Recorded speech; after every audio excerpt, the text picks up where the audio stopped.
Are we seeing the first signs of the markets about to fold over just before this US election? That's what I want to have a look at today, and using Afterpay as an example. Now, I've got a lot to go through with it, technical analysis, a couple of fundamental analysis points, can you believe it or not, and then making an assumption as to what may come next. If you're a regular viewer of the channel, you know we focus on technical analysis. So even if you're not interested in Afterpay itself, you can use what we're learning in today's video and apply it to any other market out there. Crypto, US stocks, other commodities markets, anything. That's the beauty about technical analysis. Now, with that said, this is not financial advice. It's for educational purposes only. And I also have the timestamps to today's video in the description down below. So go and check those out if you want to find a specific point in the video. Otherwise, leave your comments down below with what your thoughts are about Afterpay and what you are seeing in your own analysis. Also, if you're new to the channel, be sure to subscribe and hit the bell notification icon so you can be updated with everything to do with ASX stocks, US stocks, and cryptocurrencies as they come up. And while you're down there, be sure to like up the video for those YouTube gods. It helps the algorithm and it helps my channel out a lot. So I'd really appreciate it. Hit the like button and let's dive into the structure of the video. First things first, let's take a look at the structure today. Now, I'm looking at the gains that Afterpay has seen over its entire history. We're going to look at that on the chart. Obviously, it's hit $100. That's massive news. I'll use tradingview.com to show you the chart. So if you also want to follow along or use the particular trading software in your analysis, I've got a link to it in the description down below.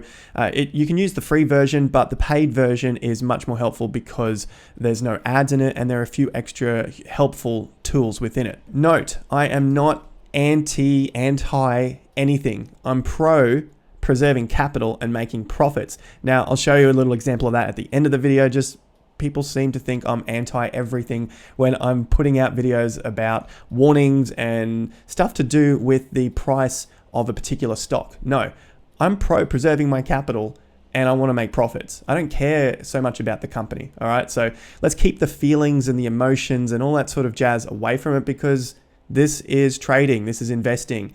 You get some emotional attachment to something, you're bound to lose money. So with my little rant over, where to next? So let's go have a look at the first part of Afterpay.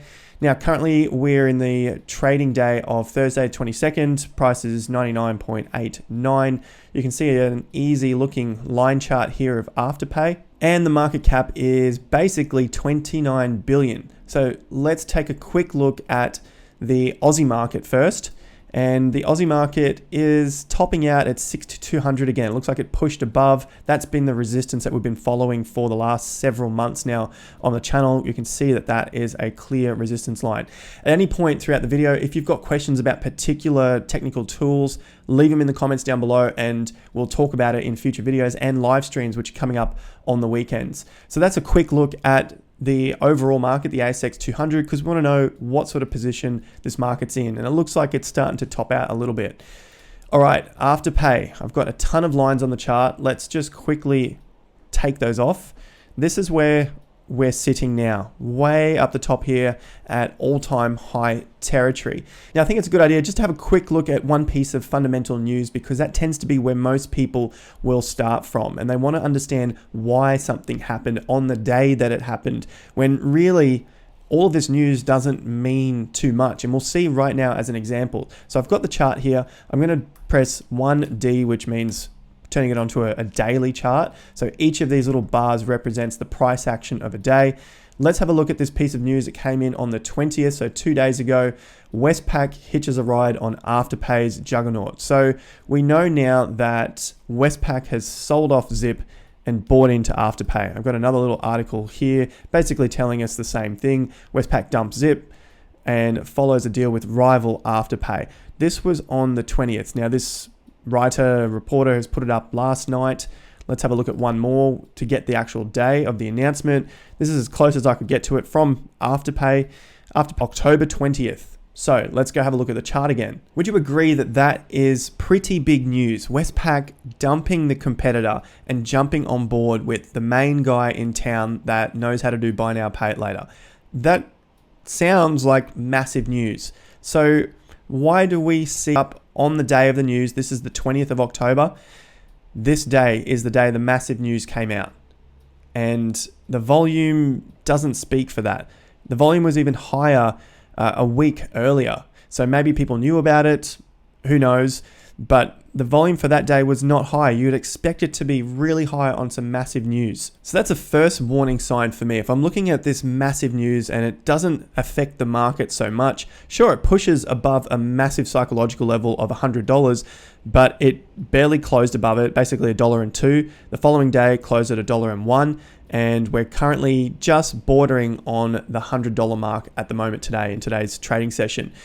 So let's bring out the other tools that I had drawn up on the chart, and I'm going to scroll back. First, I'm going to start with price ranges and basically what we can expect. So let's go back to our structure of the video. We're waiting for a weekly close, diminishing returns from this point on. I'll talk about that in a sec. The market has already made 1,220% return from its low in March. If you bought at the IPO and sold at the exact top in March of this year, 2020, you'd be at 1,440% return. That's in 32 months, so about 2.5-ish years.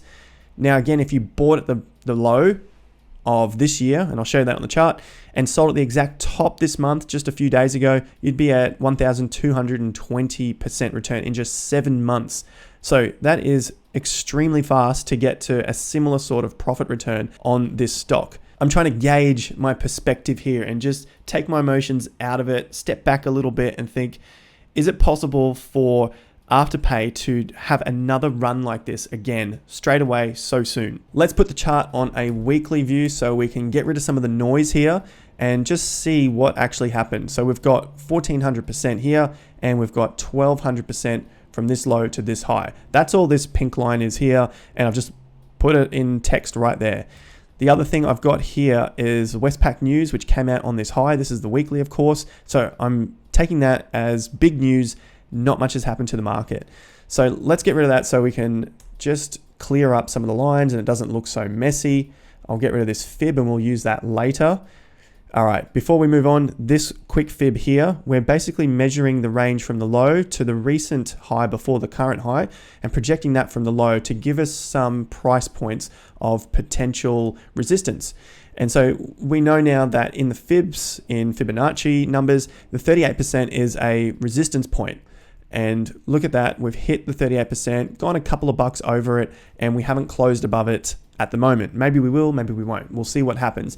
50% is another important area, although not technically a Fibonacci number. We know 50% is a very important price resistance areas. That's at $114. Let's talk about this uptrend line. Now I've got this projected from the low to another important low, because this is where the market had a pullback and created a swing low. And that's all I'm testing here, is to see how fast it's increasing. It kept this pace this whole way up into the high of August, but fell underneath, and now it's come back and tested, or nearly tested, the underside. It doesn't have to be exact. It doesn't have to hit directly on, but this is a weak signal. And if you backtest this signal on other markets, you'll also note that this is a sign of the market slowing down. So the speed, the energy of Afterpay is slowing down, the investment slowing down. You can also see it down here where I've got the volume, and I'll stretch it out so you can see this area is starting to flatten out. These bars down here is the volume, how much stock is traded on a daily basis, or in this case, a weekly basis, because we're looking at a weekly chart. And overall, you can just see it start to drop, a little bit up, but yeah, it's dropped here. And we're just comparing that to what happened previously. You can see this is on an increase. Now this is on a decrease. This was much higher back here as it was pushing up. That's another sign to me that it's potentially looking like a top, because the energy is running out. If there's no one left buying it, then no one's going to be pushing this thing to higher prices, and you need big money to be buying this. So I've been mentioning all of the bearish scenarios. We can see here the bear case, 38% repeat that we just looked at, and then the fundamental news, and then also the uptrend looks like it's starting to give way. Some of the bull cases are, it's got some high closes, but we need to see it hold above this level of $96. Definitely needs to close above there. The other bullish scenarios, we can look at some support and resistance, especially here, $70.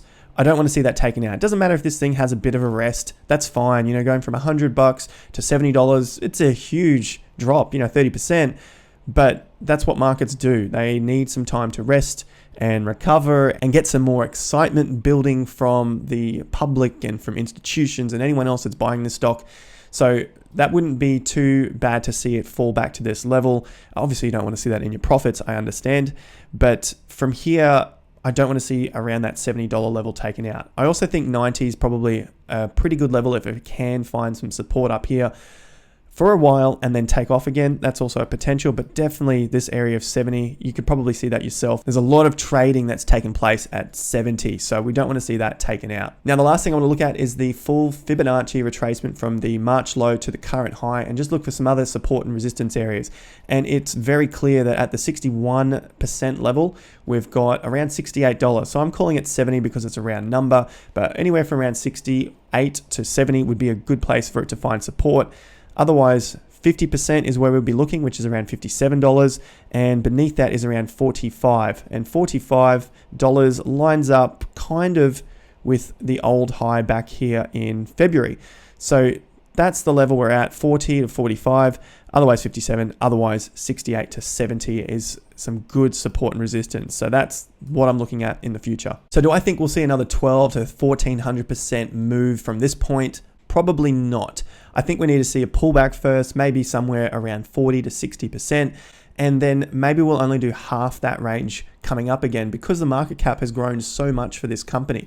I'm not sure whether 1400% is a realistic figure from the next low coming up for Afterpay. So even if I was to project something like 700% using half of that, I still think that would lead us to a very healthy looking price point. But that's all hopium for the future. Right now, I think we're seeing a top on Afterpay. The trend is still up, so I can't call it yet. We'll talk about it in future videos. So let me know in the comments down below what you're seeing with Afterpay. Do you like this moving forward? Would you be happy to hold Afterpay at $100 if this thing drops by 50 or 60%?